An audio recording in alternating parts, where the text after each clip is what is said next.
Ghost Lab is a really, really fun movie because it's something that's very, very different. It has these two doctors, one believes in ghosts, one doesn't.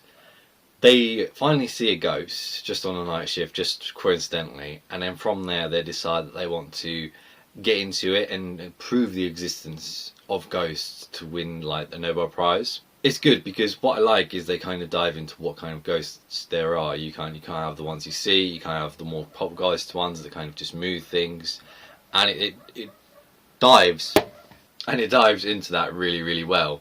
But then they come to kind of like a halt where they're not quite sure where they could go in their investigation to prove the existence of ghosts. So one of them decides to kill themselves, and that's that in itself that is pretty dark. That's a pretty dark idea. But they kind of have like a little fight, and then they decide like maybe you shouldn't be the one who dies. Maybe I should be the one who dies. And the one guy like he commits to, he's like, you know, I have nothing to live for. I'm going to be the guy who does it, you know. And he has like this whole sob story. It's like his mum has passed away, and like he doesn't really have any friends apart from this one guy. Whereas the other guy, he gets on with like all the staff.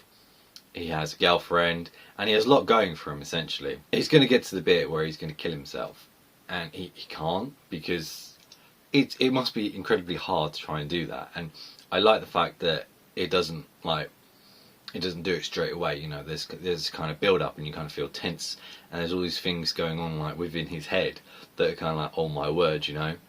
But we get to that point, and then the other guy dies.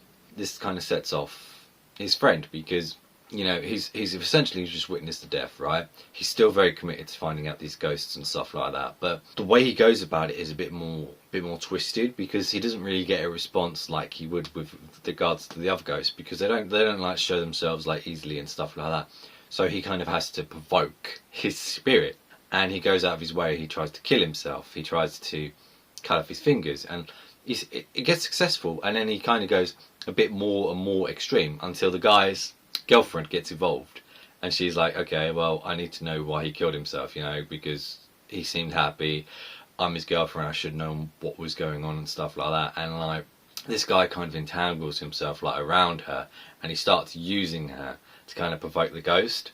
And then of course you can imagine where it's going, because if you piss off a ghost, it's going to come for you, right? And it does. It's such a well crafted movie because you can see like the descent into madness.